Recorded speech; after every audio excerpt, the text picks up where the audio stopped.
Thank you very much, ladies. Very, very nice. And good afternoon, everyone. Hope you're all having a good Sabbath day. And thank you very much for your hospitality, for the invitation. And as a few of you know, it's been a few years since we were in Portsmouth last for church. So it's great to be here again. The special music, the ladies were really tight together, weren't they? Very, very, very nice and well rehearsed and beautiful. So thank you very much. Mr. Dunkel did mention about switching times for Beyond Today on Ion. What Ion is doing is changing their Sunday morning programming and having less religion now. And so the slot we took that was still available was Friday mornings at the same time, 8:30. But in addition, they threw in another 30 stations as well. And so there are, I think, 61 broadcast stations across the country, including big markets like New York, Los Angeles, Phoenix, Seattle, that we didn't have before, in addition to cable and satellite across the whole country now. As it was before, if you lived in a city that had an Ion broadcast station, like Los Angeles or New York, the cable channel there would put the local Ion station on for cable, not the national feed that we had purchased. And so places like New York and LA, you couldn't even get it on cable, our program, because it was not a local station we'd purchased. Well, now we have all of them. The entire Ion broadcast network, plus their cable and satellite. So it'll be a new audience on Friday mornings. We're curious to see how it will go, and we'll be reaching some new people. But the program is having some success. I have an interesting note here that actually just came in last night from a viewer. And I printed it off because I wanted to share it with you. Because at the Home Office, and especially in personal correspondence where Terry works, we see a lot of these messages every day. But the average church member doesn't. Now, we try to print off 20 or 30 pages of these before the holidays, before the spring and the fall holidays. We send them out to the ministry, and they can use them as comments in their offertory messages and things. But you usually don't see these. But here's one that came in last night, just to give you an idea of people's lives being changed by the program. It's from a gal named Jen. She says, I've been in the church with my mum. This is not our church. I think she's probably, a Protestant or something. He says, I've been in the church with my mum since I was a child. And at 7 or 8 years old, my sister and I even made our own decision to stop celebrating the holidays. I was at age 7. And although I believed in the truth, I never really attended and studied like I should have. But I've had this feeling creep up on me throughout my life. It's like God is trying to pull me back to Him, and He won't quit on me. And she says, in parentheses, I apologize for this long explanation. I don't know how else to explain all this. She says, well, just recently I realized how minimal many things are in this life and how overwhelmingly important God and His plan is and how vital it is for me to do what He expects of me. Not only that, I've had such a strong desire to do so, I feel like God flicked a light on in my head. Almost like, look, this is what I've been trying to get you to see. God and His plan is so much more real to me. It was very startling and unexpected. But now I've been thinking about baptism and the seriousness of it. I would like to hear about it if possible. I'm embarrassed to bring it up to anyone because I feel so undeserving. I just want to know if there are certain requirements or how much knowledge you have about the Bible to be baptized. And if you aren't ready, is there a way to prepare or a way to get to that point? I also heard that sometimes it's possible for Satan or demons to mess with you right before. Or trials may become harder. It's a scary thing to think of, but I would still want to go through with it. I would appreciate it so much, and I'd just like to say that the Beyond Today YouTube channel has been a blessing to me. Thank you for all that you do, and thank you so much for taking the time to read this. Sincerely, Jen. But these are the kind of messages we get on a regular basis, and they're inspiring to receive, and you probably don't get many of these or know about them. But the program, the magazine, is making a difference in people's lives. And when God flicks on the switch, turns on the light in their head and calls them, it does make a difference.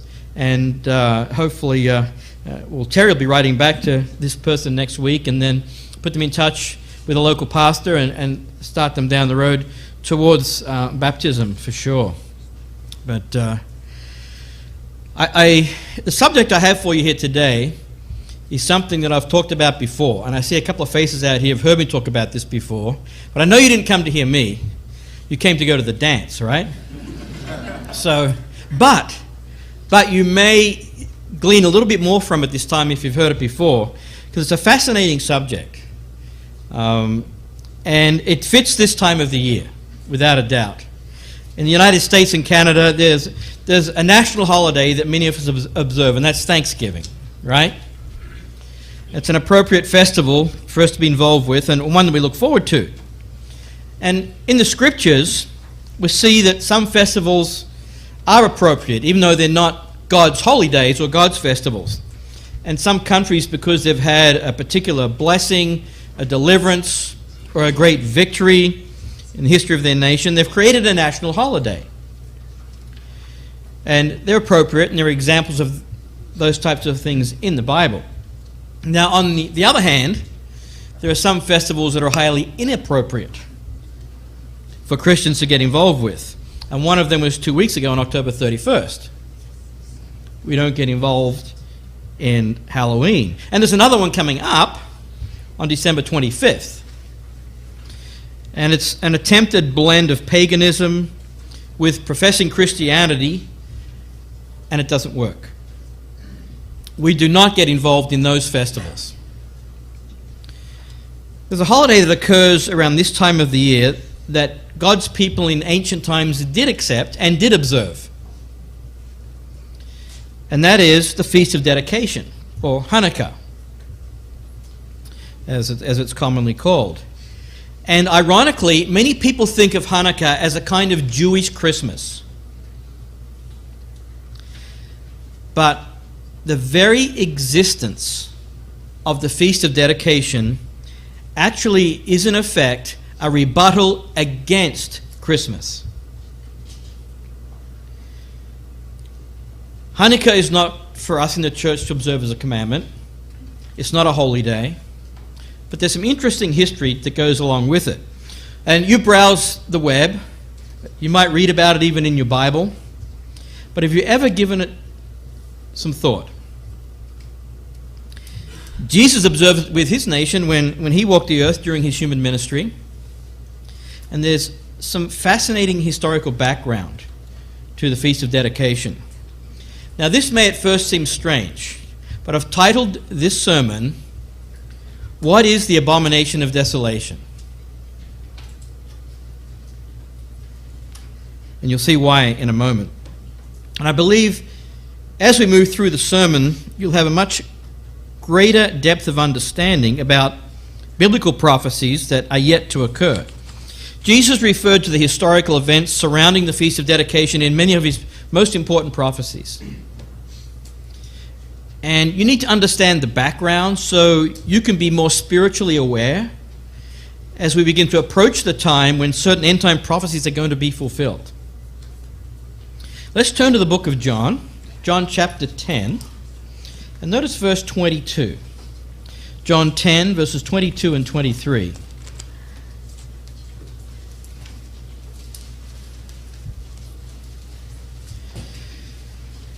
John records, "Now it was the Feast of Dedication in Jerusalem. And it was winter.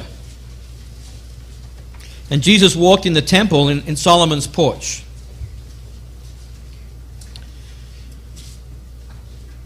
The Feast of Dedication, known today as Hanukkah, was also once called the Feast of the Maccabees. It's a Jewish festival observed for 8 days from the 25th of the Hebrew month of Kislev. 25th of Kislev for 8 days. It usually falls in December, but due to the Hebrew calendar, occasionally in November as well. And so we're now approaching that time of the year. It was instituted in 165 BC by Judas Maccabeus, his brothers, and the elders of the Jewish people in commemoration of the reconsecration of the Jerusalem temple and the reconsecration of the altar and the sacrifices, because the temple had been desecrated in 168 BC, 3 years earlier, during persecution under Antiochus Epiphanes. So, what kind of understanding do you have of this 22nd verse of John chapter 10? We've got a few days before these days come along. So do you know why the Jews observe these days? You're going to see ads, you're going to see decorations and things in the stores, you're going to see a lot of information about Hanukkah. Do you know why Jesus thought it was appropriate to observe it as well? We don't celebrate these days. We're not Jews. They're not commanded upon the church. But learning about them helps us understand Bible prophecy in a fascinating way. And you'll see that Hanukkah is in direct opposition. It's a rebuttal to those people who compromise and celebrate the winter solstice, Christmas. This winter festival reminds the Jews from year to year how God had intervened to save their nation physically. Sorry, not to save the nation physically at the time of Esther, but spiritually during the time of the Maccabees. See, the story of Esther was, in effect, an attempted physical genocide. The king said, kill all the Jews. But Hanukkah commemorates the victory over a spiritual genocide. If you compromised, you got to live, and you wouldn't be killed. If you gave up your Jewish faith, you got to live. So it was like a spiritual genocide. And the idea was to pressure them, force them to submit and forsake their religion. And if they would have forsaken their way of life, they would have remained alive. But the nation would have blended into the rest of the world, and the Jews would have disappeared as a religion. All of this was prophesied in advance in Israelite literature, in their scriptures, and in particular in the book of Daniel. They may not have understood what they were doing, that they were actually fulfilling prophecy. But in retrospect, they no doubt looked back and saw certain prophecies and realized that they had been a part of it. They had fulfilled what had been promised. Let's get to the story in Daniel chapter 8. Daniel chapter 8. It's a prophecy of the time of Antiochus, when God's people of that day, the church in the wilderness, as it's called in Acts chapter 7, verse 38, when the people of that day's very existence was in jeopardy. In Daniel 8, there's a prophecy of the time of Antiochus that is really fascinating. And Daniel 8 is a prophecy of what would be happening between the times of the Old Testament and the New Testament, the intertestamental period. And it talks about the various empires that would rise and fall up until then, the time of Jesus Christ's birth, and how God's people would be affected by these empires. And it talks about 4 main empires. Now remember, the northern kingdom of Israel had gone into captivity at the hands of the Assyrians, and the northern tribes had disappeared from history. The southern kingdom, Judah, had also been exiled to Babylon for their sins. And Babylon was the first of these 4 empires. But a remnant had returned to the promised land under Ezra and Nehemiah, under now the watchful eye of the Persian Empire, the second empire that is prophesied in Daniel. After the Persian Empire, prophecies show that the next empire would be a Hellenistic empire based in Macedonia, a Greek empire. So you had the Babylonians, then the Persians, and then the Greeks. And in chapter 8 here, we'll see a prophecy of Alexander the Great. He was a great Greek leader. He represented the Greek Empire. And he's featured here as the goat which subdued the Medes and the Persians. And that then brought the Greeks into power as an empire. Daniel 8:8. Here we read, "Therefore the male goat grew very great. But when he became strong, the large horn was broken, and in place of it 4 notable ones came up toward the 4 winds of heaven. what happened here, and what this is prophesying, is that when Alexander's empire divided upon his death, it divided into four major parts. And as historians go through Daniel 8 and Daniel 11, they realize, what this is talking about. But notice 8, verse 9. And out of one of them came a little horn. So out of one of the four came a little horn which grew exceedingly great, toward the south, toward the east, and toward the glorious land. So one of these four kings on the scene after Alexander's death became very great, and he pushed in towards the glorious land, the promised land, what we would call Israel today. So here we see an empire that absorbed the heartland of God's people, where Jerusalem and the temple existed. The very center of Old Testament religion was now occupied by a foreign ruler. The little horn was based in what is today Syria. That's where his kingdom was, in Syria. He's pictured in Scripture as the king of the north. So we have an empire based in Syria, ruling over the land of Canaan, or Palestine, the land of Israel, or the promised land that we would call today. It says here the glorious land. So these Syrians had been Hellenized. They were taking on the Greek culture.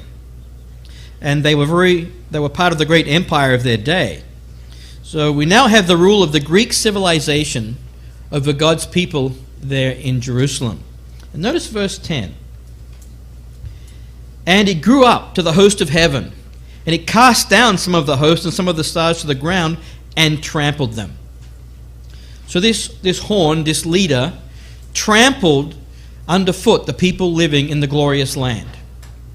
At some stage in this development, the empire to the north began to oppress those people who had cultural differences with them. Those who wouldn't take on the Greek culture. Those who wouldn't take on the Greek gods and make them their gods. The attempt was made to force this Jewish minority to blend, to make them assimilate with the rest of the empire. And as verse 10 says, they were trampled to the ground. They were being Hellenized religiously and culturally. And this was done by force. It wasn't a pretty sight. And it was done with some collaborators from within who saw an advantage for themselves if they followed along. But most of the pressure eventually came from a king known in history as Antiochus. I mentioned him a moment ago. Antiochus IV, who took the title of Epiphanes. Antiochus Epiphanes. When you have an epiphany, it's like you get a vision or revelation from God, right? You have an epiphany. Epiphanes, in effect, means God manifest. He thought of himself as a kind of God in the flesh. And evidently he saw himself as a ruler who should be worshipped like a god. And he didn't want any other gods to interfere with people being completely submissive to him. So the God of Abraham, Isaac, and Jacob would have been a no-no. His enemies called him by a Greek expression that translates Antiochus the Mad, rather than Antiochus God Manifest.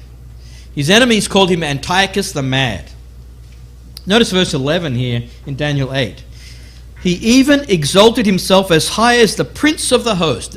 Notice that's a capital P for prince.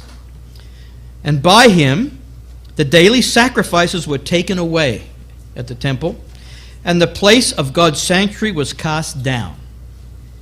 So he took over the temple in Jerusalem. And at that time, God's work consisted of certain physical activities that were intended to educate the people. It was the rituals and the sacrifices, right? And those sacrifices were intended to point to Jesus Christ eventually, and the truth that we now know in the New Testament, where Jesus Christ was the Lamb of God. He was our sacrifice. Antiochus got rid of those by force. And he went even beyond that. He tried to stamp out the Jewish religion. And eventually, not only did he stop the sacrifices, he set up his own sacrifices. And he took unclean animals, very likely a pig, and put them right on the altar, where God's sacrifices would normally have been offered.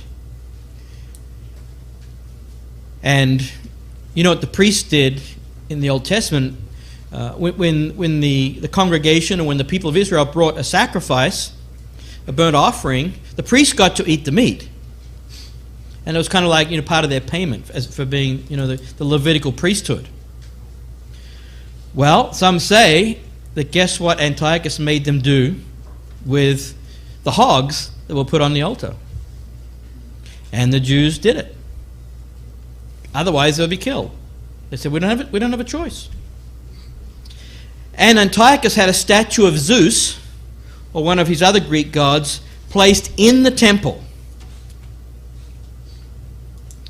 In the book A History of the Jews by historian Solomon Grazel, a section talks about how Antiochus was celebrating his birthday during this time, which was also likely the birthday of the sun god. In other words, it was sort of a proto-Christmas festival that he was celebrating. He was celebrating a day in honor of himself and the sun god, and he set up a statue of one of the gods of his people and sacrificed a pig to it. And what does the Bible call it? The Bible calls it the abomination that makes desolate, or the abomination of desolation. That's what Antiochus did. And those events were types of events yet to occur in our lifetime. Who will be the Antiochus of the future that does this? We may not understand how those events will finally play themselves out in the end time, but they were typical of what is yet to come, as we'll see. Notice verse 12. Because of transgression, an army was given over to the horn to oppose the daily sacrifices, and he cast truth down to the ground. He did all this and prospered. This was a period of time when he was trying to stamp out the truth by force with an army. This was a military campaign against the Jews. But a portion of God's people rallied. God intervened for them, and they finally were victorious. It took about 3 years of struggle from the time that the abomination occurred to when the temple was again cleansed. And notice verse 13. Then I heard a holy one speaking. So here's something now from God. And another holy one said to that certain one who was speaking, how long will the vision be concerning the daily sacrifices and the transgression of desolation, the giving of both the sanctuary and the host to be trampled underfoot? God, how long is this going to go on like this? Verse 14, he said to me, for 2,300 days, then the sanctuary will be cleansed. Days here, 2,300 days, should be translated as evening and morning. If you check out the Hebrew and you check out Bible commentaries, you'll find that what we're dealing with here is 2,300 evening and morning sacrifices. 2,300 days of sacrifices. And every evening there was a sacrifice, every morning there was a sacrifice. And you can read about this in Leviticus chapter 6. In other words, 2,300 evening and morning sacrifices is actually 1,150 days. 1,150 days with 2 per day. It says, and then the sanctuary will be cleansed. It's a time period of just over 3 years. So this was a prophecy written by Daniel hundreds of years in advance of this event happening, and it was of a very important time in the history of God's people. It was fulfilled between 168 BC and 165 BC. Roughly December of 168 to December of 165. Now, you recall that this was in the winter, Jesus said, when he was in Solomon's porch at the Feast of Dedication. It was December, that time, or late November. Now, here's where the story gets interesting. Those Jews in Jerusalem those who are at the center of things in the downtown area tended to collaborate with Antiochus. But out in the suburbs, out in the rural areas, out in West Portsmouth, there was a family of priests that were zealous for God's law. And this family of priests led the resistance against Antiochus. They were led by Judah the Hasmonean, who was later given the surname Maccabeus. Judah Maccabeus. And they became known in history as the Maccabees.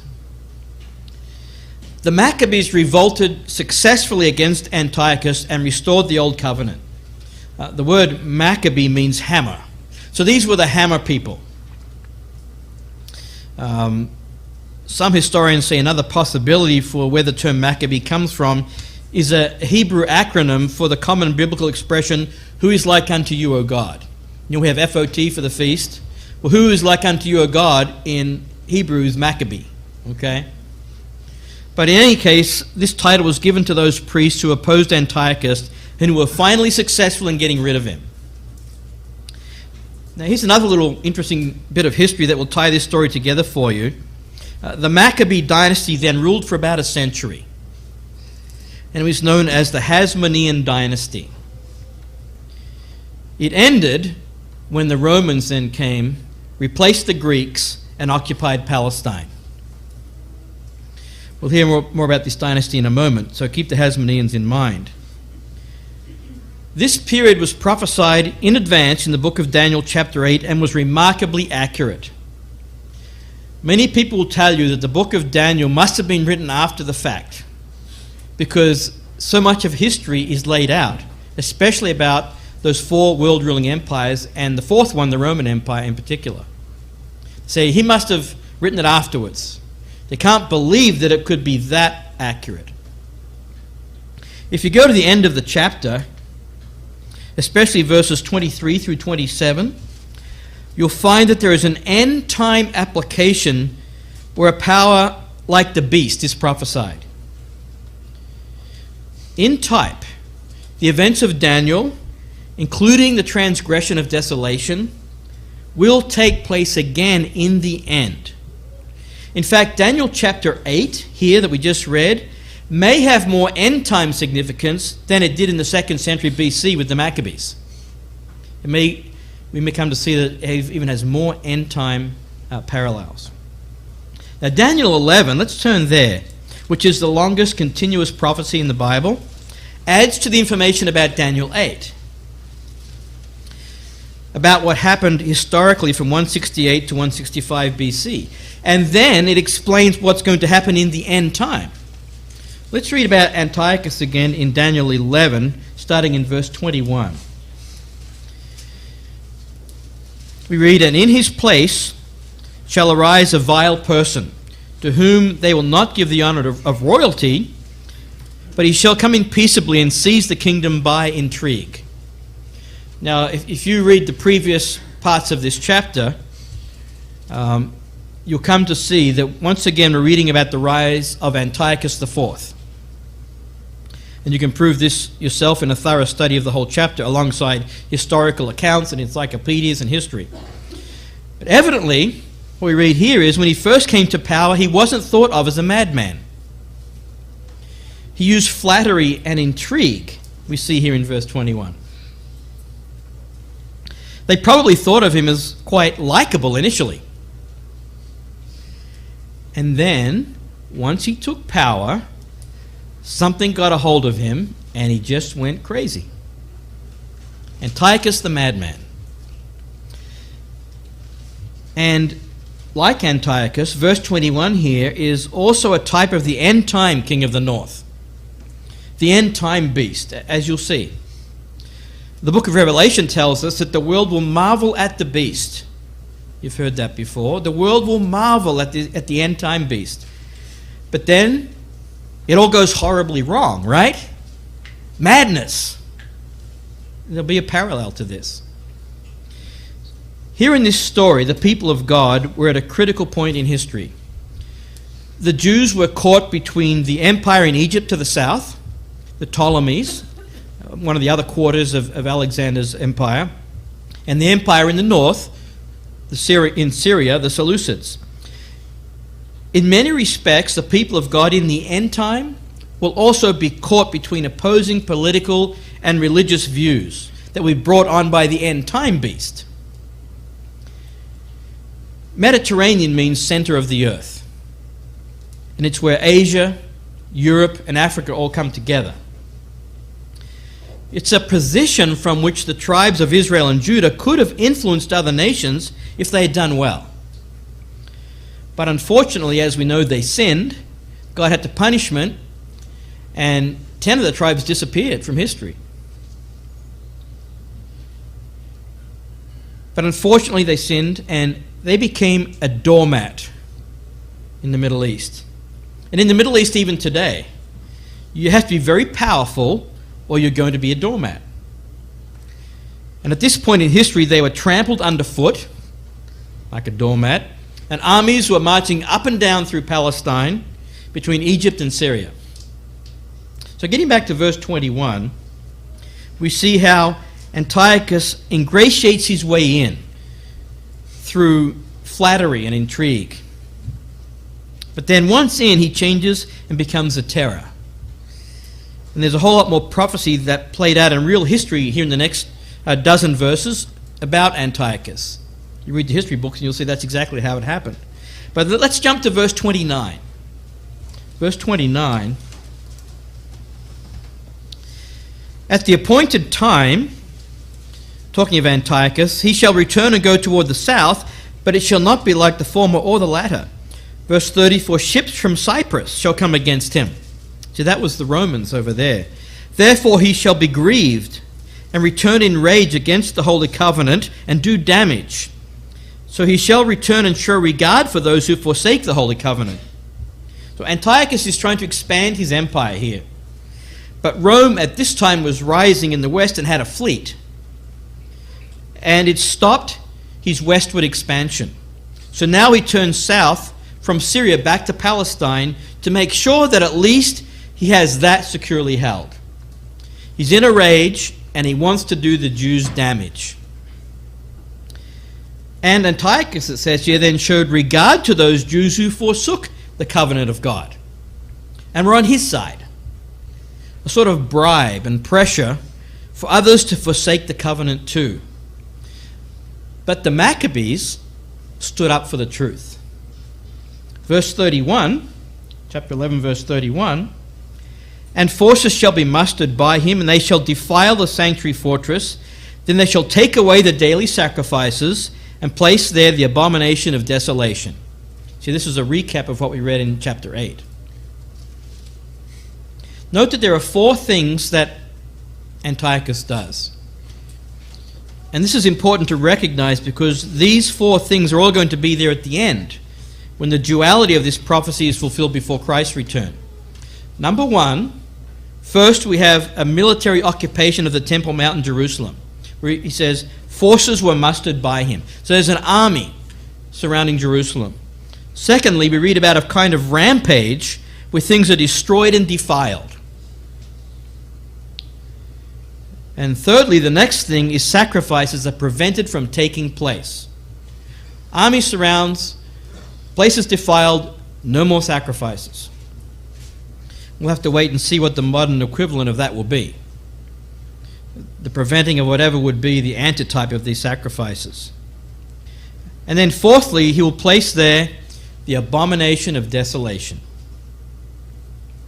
And it will be some hideous act of a future ruler who will set himself up as a deity in the end time to be worshipped in place of the true God. So that's what Antiochus did back in Daniel 8:13, and it's repeated here in Daniel 11:31, during the time of 168 BC.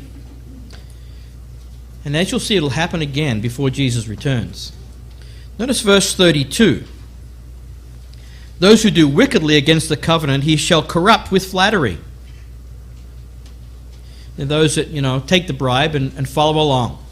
But the people who know their God shall be strong and carry out great exploits. There were people at that time that knew who God was, the way of life that was expected of them, and they had a commitment to it. It was a guerrilla war, a small band of those Hasmoneans against a mighty empire. And the only way it could succeed was with God's intervention. Verse 32 says that they carried out great exploits because God intervened and worked it out in a physical way. As converted sons and daughters in God's family, we'll have to do it in a spiritual way. In other words, we must never compromise on our beliefs. We have to be like those out in the rural areas that said no. We won't follow along. We have to ask ourselves, will I, as God's child today, have that kind of resolve when the falsehood and abominations rise again? So let's talk about us. Verse 32 is about the Hasmoneans, but verses 33 through 35 talk about those who truly understand.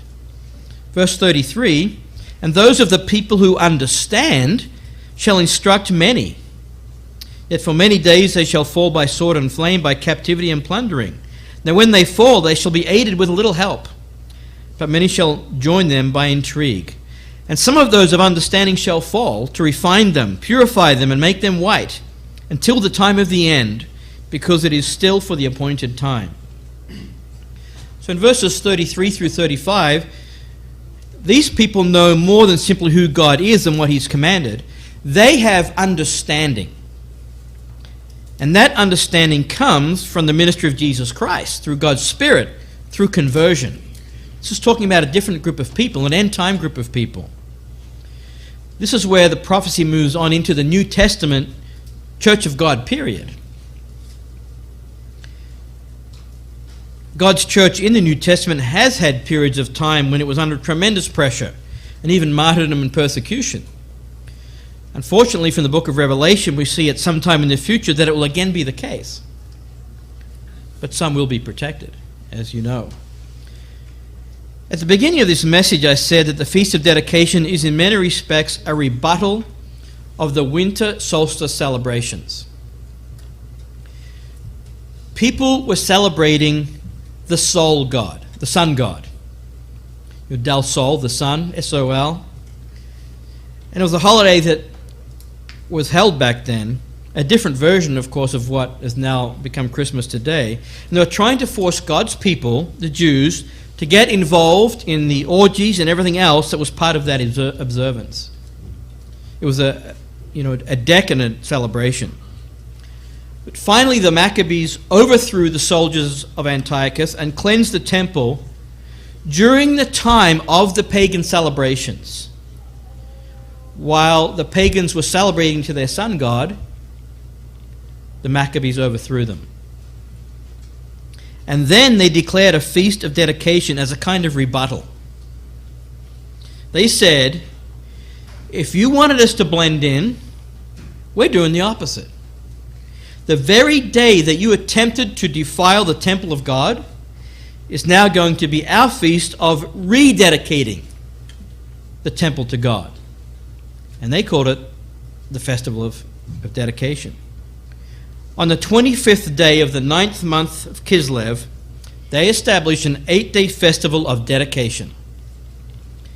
And from that point in time to this, it has been celebrated. And ironically, although people think of it as some kind of Jewish Christmas, it's in effect the opposite.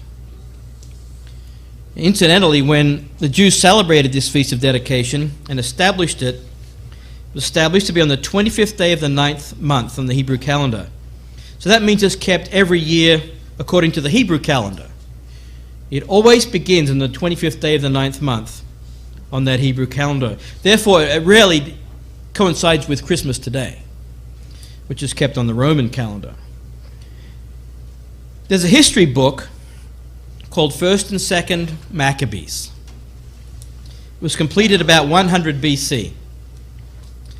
It's available in some Bibles but not recognized as canonical by us or by most, except perhaps the Catholics and maybe the Church of England, I think.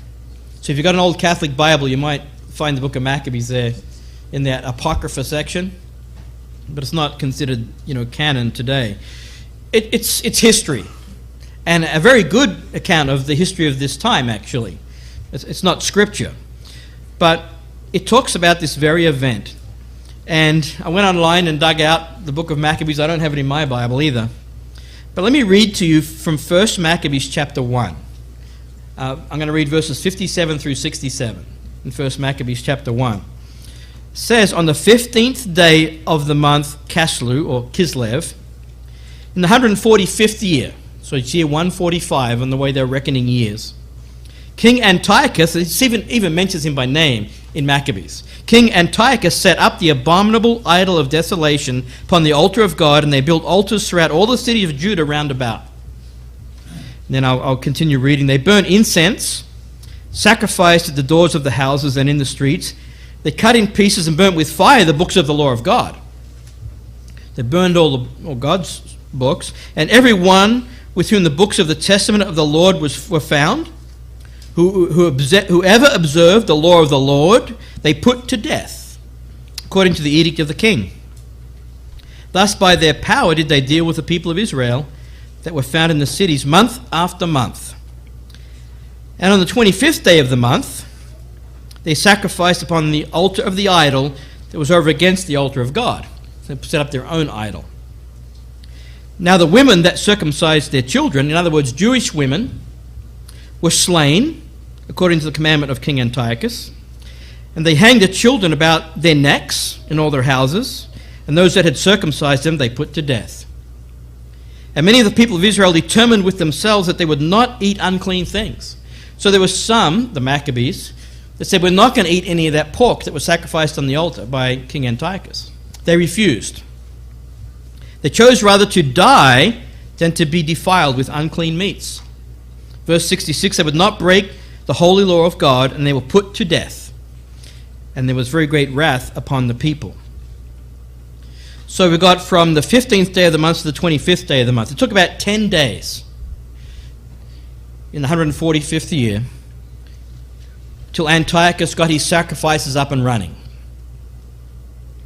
First he put up a statue, as it says, and some historians, like Solomon Grazel that I mentioned earlier, speculate that the statue didn't actually look like Zeus, it looked like Antiochus himself, who said, I'm a god. So can you imagine being a part of what we just read? If you circumcised your boy, they killed the woman who would do such a thing. And they hung the infants from their mothers' necks. It's reminiscent of Europe in the 1940s, anti-Semitism. On September 12th of this year, Elizabeth Sabodich-Wolff gave a presentation at a breakfast meeting hosted by Faith McDonald at the Institute of Religion and Democracy in Washington, D.C. You may have heard of the Institute of Religion and Democracy. Miss Sabodich said at the meeting that, quote, in the past 10 years or so, anti-Semitism has risen to a level not seen in Europe since the fall of the Third Reich. As you probably already know, the new Jew hatred largely originates with European Muslims, the new Swedes, the new Germans, the new Austrians, and so on. That's the end of the quote. So that's the account historically from the Maccabees, people being martyred for their convictions, and we even see it rising, in our century today. Yet, even in that martyrdom, God's people really are the victors. We have a forward-looking vision of where we are truly headed. And we have an understanding of the truth and our faith in the resurrection. We know that this life is not all there is. Now, we're not volunteering, mind you, but if it comes to that, we have the faith that we're going to be resurrected. And the Maccabees had that dedication and that trust that God would ultimately be on their side. I'm going to jump forward to 1 Maccabees chapter 4, where they talk about this continuing. They rose, 1 Maccabees 4, verse 52, if you ever try to look it up. They rose before the morning on the 25th day of the 9th month, in the 148th year. So we've gone from the 145th year now to the 148th year. 3 years later now. 3 years later. And they offered sacrificing according to the law upon the new altar of Holocaust which they had made. So now the Maccabees have now gotten the temple back, and they're reinstituting God's sacrifices now. According to the time and according to the day wherein the heathens had defiled it. In that same day was it dedicated anew, with canticles and harps and lutes and cymbals. And all the people fell upon their faces and adored and blessed up to heaven him that had prospered them. And they kept the dedication of the altar 8 days, and they offered holocaust with joy and sacrifices of salvation and of praise. So 3 years later they got the temple back, and they had an 8-day celebration, and they called it the Feast of Dedication. And we don't know why they decided to sanctify the temple on the very day it was first defiled. But in doing so, they were fulfilling a prophecy. Remember, the number of days was already predicted. 1,150 from beginning to end, just over 3 years. One thing we do know for certain, that year was certainly not their best Feast of Tabernacles. It was not their best feast ever. In fact, the last 3 years hadn't been their best feast ever. They'd been on the run in a guerrilla war.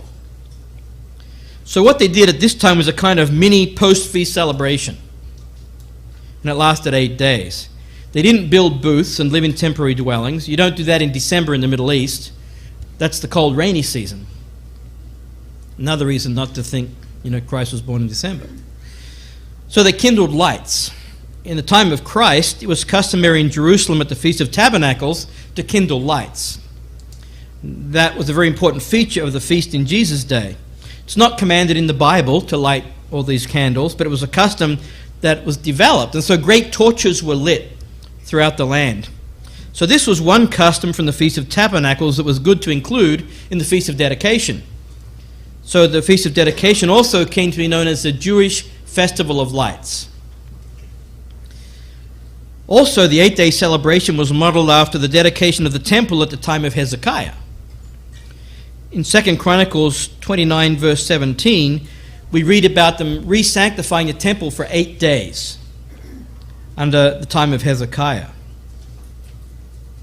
I'm going to read to you 1 Maccabees chapter 4, verse 59.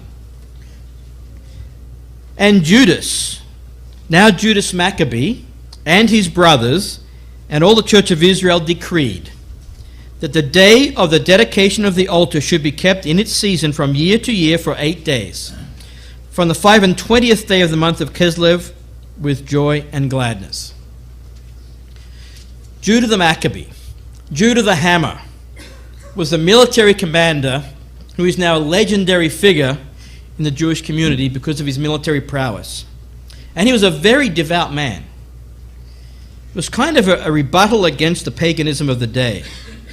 And it remains a festival for the Jews to this day. In the time of Christ, the Jews kept this festival, as did Jesus Christ during his human ministry. It's not commanded in the church, and I'm not suggesting anything like that, but it was a day he thought appropriate to observe, like we would keep Thanksgiving here in November today. Most of the church members, we do the same. A major lesson we can learn from the Feast of Dedication is that God's people will have the victory. We are not to be overcome by the world and its beliefs, but we are to overcome the world in our own lives. We are to remain a community of commandment keepers, covenant keepers. We must not compromise.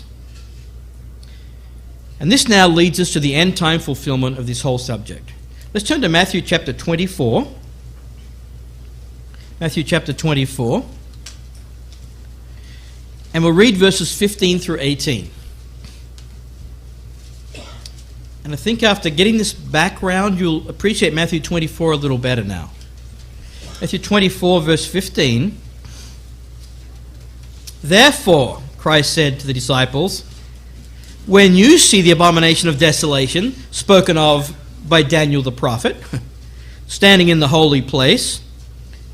Whoever reads, let him understand. And let those who are in Judea flee to the mountains.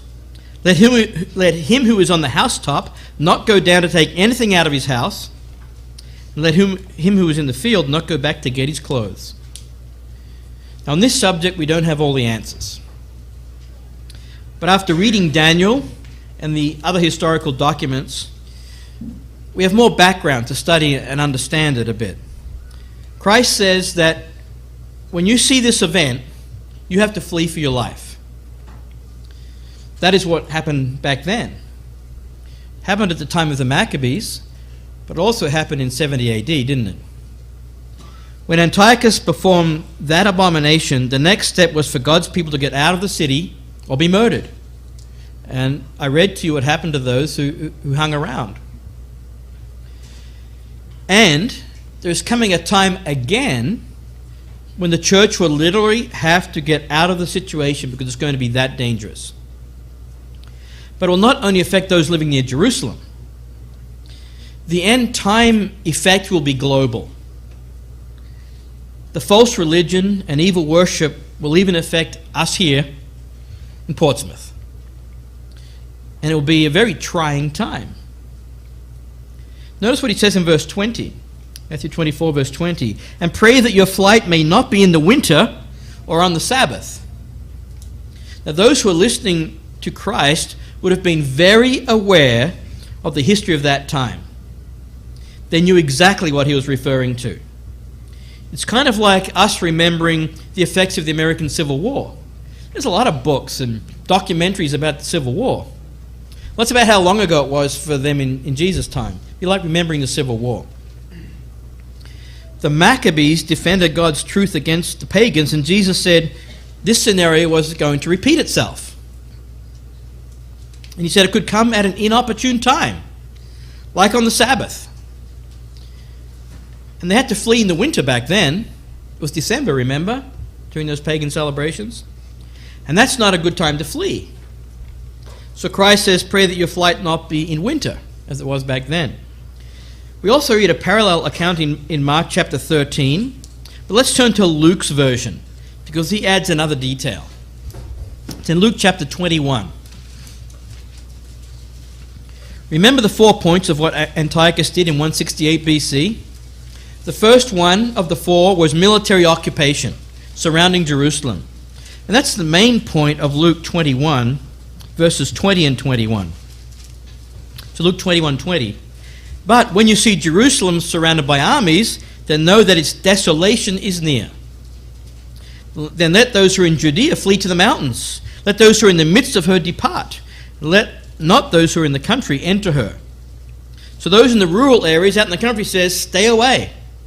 Those who are in the city, get out. And this is preceded by a military occupation of the city, which was the first step of what Antiochus did in the prophecy about him in Daniel 11. And lest you think this is only talking about the destruction of Jerusalem in 70 AD, which it was, talking about that in part, if you read the remainder of the chapter, you'll see where it says this abomination will precede the heavenly signs of the sixth seal and the return of Jesus Christ. So it's talking about an end-time fulfillment as well. It's an end-time warning, and it will affect everyone on a global scale, not just those right in Palestine or in Israel or near Jerusalem. Now let's go to 2 Thessalonians chapter 2. 2 Thessalonians chapter 2.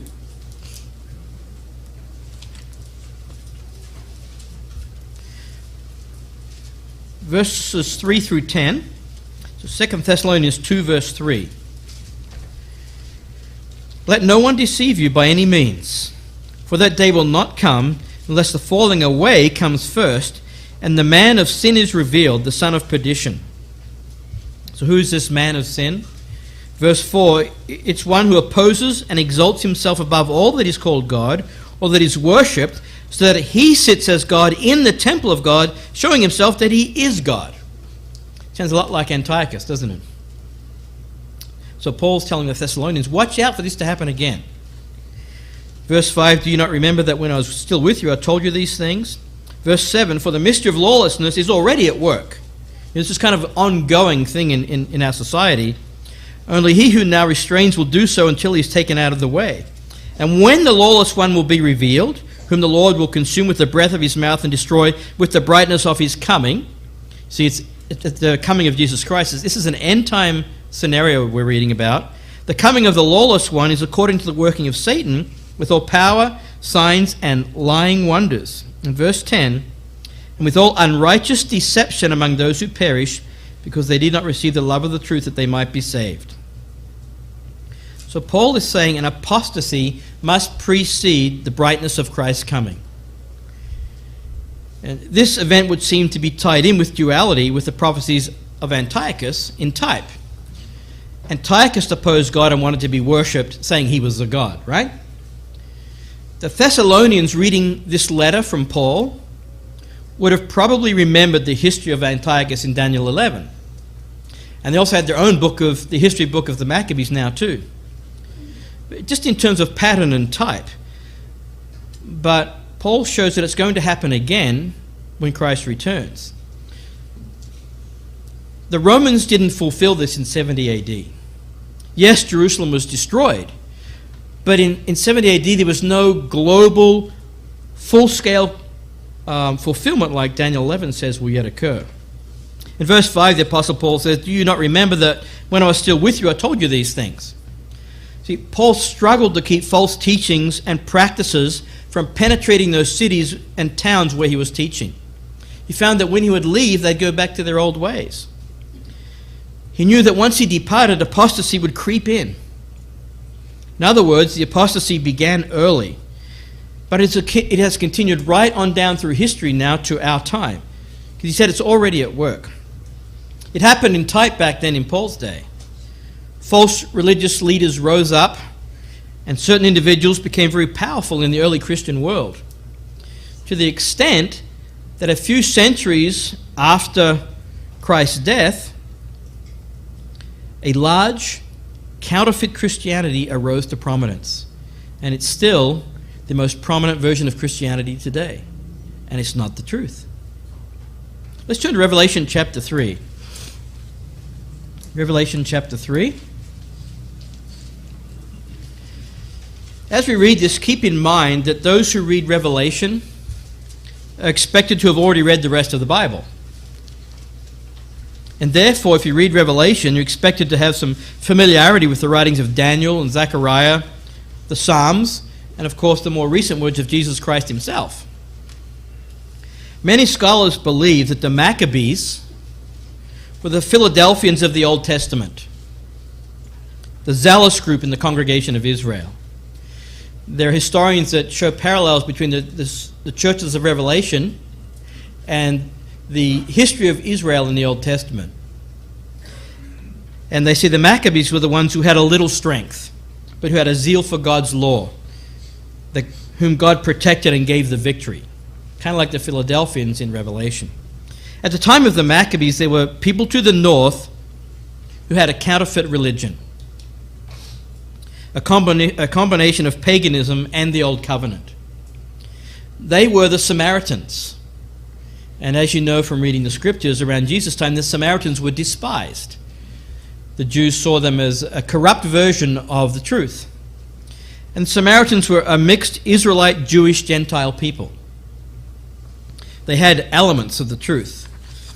And there were times, as the historian Josephus says, when they claimed to be Jews when it was to their advantage. But when it wasn't, they said, oh, we don't know anything about that. Especially when their neck was on the line.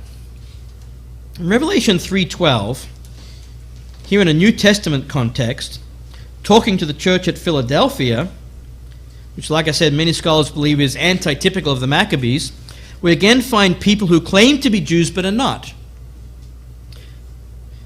People who claim to be spiritual Jews or Christians, the people of God, but they're not in the end time.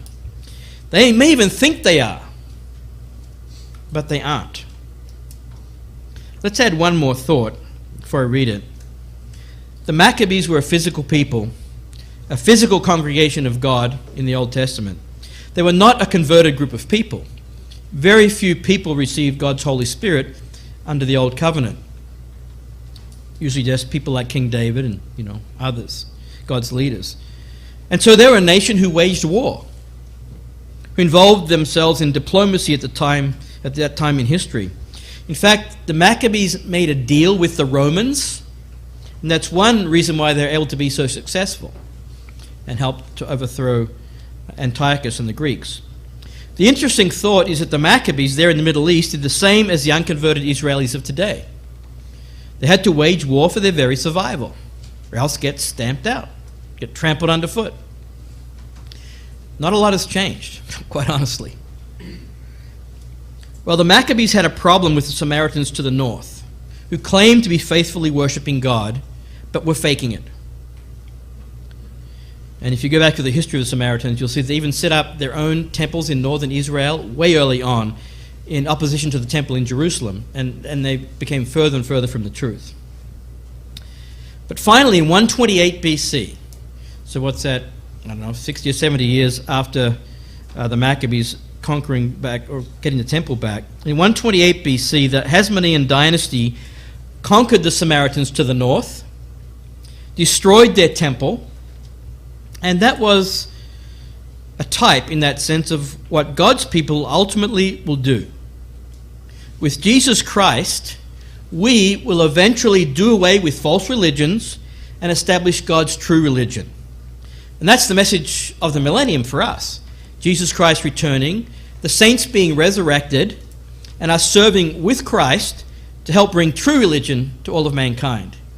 And at that time, when Jesus Christ returns to the Mount of Olives, the religion that he institutes will be a world unifying religion. It'll be different than what people think Christianity is today. It won't be Islamic, it won't be Jewish, it'll be the truth. It'll be a unifying religion from Jerusalem. Well, this is what Revelation 3:12 is dealing with. And the Apostle John no doubt knew how history and prophecy were very much intertwined in this way. Revelation 3:9, indeed, I will make those of the synagogue of Satan who say they are Jews and are not, but lie. Indeed, I will make them come and worship before your feet to know that I have loved you. John, when he wrote this, when he received this vision, was no doubt aware of the backstory of what the Hasmoneans did to the Samaritans, those who said they were Jews and were not. Revelation now shows a type, a prophecy of the same thing happening again.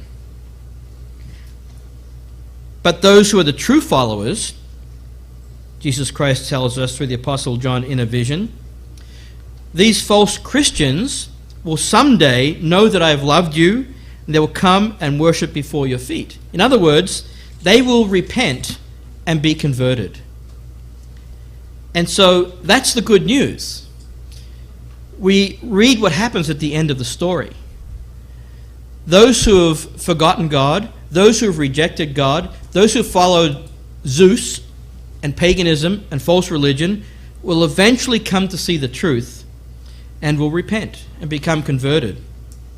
And verse 12 here in chapter 3, he who overcomes, talking to the Philadelphians, I will make him a pillar in the temple of my God, and he shall go out no more. And I will write on him the name of my God and the name of the city of my God, the new Jerusalem, which comes down out of heaven from my God, and I will write on him my new name. So no more will we have to go out. See, those people had to flee in those days, whether at the time of the Maccabees and Antiochus or in 70 AD. God's people had to flee the city to get out. And in the end time, we will have to flee the clutches of the beast power and false religion. But we read that will be no more. We'll be permanent pillars in God's temple. There's coming a time when we won't have to flee evil. There's coming a time when we will become pillars in God's temple. Here's a final scripture to conclude, and it's in Revelation 5 verse 10. Revelation 5 and verse 10. The Hasmoneans, Judah, the Hasmonean who became Judah the Maccabee, were a family of priests. And when they took the temple back, they also took over political rulership in the city and in the Promised Land area. And they become kings. They became the princes and kings of the area. They became both kings now as well as priests. They were kings and priests for a short time. They did the best they could. But the Hasmonean dynasty finally crumbled. The nation descended into civil war. And the Romans intervened by conquering the area. And when Jesus came, the Jews were a subjugated people under the Romans, as you know. So the Hasmoneans finally disappeared. But God's church is not going to disappear. God's church is not going to crumble. It's going to endure. And those who endure to the end will be saved and become a pillar in the temple of God. But look what becomes of God's church in Revelation 5 verse 10. And have made us kings and priests to our God, and we shall reign on the earth. So we will be the rulers and teachers in the new world to come. As Psalm 149 verse 9 says, this honor have all the saints. In fact, it ends with, praise the Lord. It's 149 verse 9. This honor have all the saints. Praise the Lord.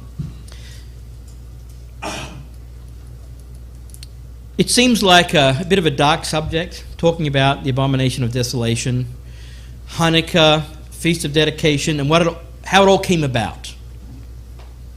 But what we must remember is the victory that the people of God ultimately have in the resurrection, and the victory of being kings and priests, kind of like the Maccabees were for a short time. And so I pray that this study of the Maccabees and the abomination of desolation, along with its prophetic significance, will encourage you to remain faithful in the days ahead. Especially if you happen to live through the end time fulfillment of those events. Don't compromise on your covenant with God if you're pressured to do so. Be a spiritual Maccabee.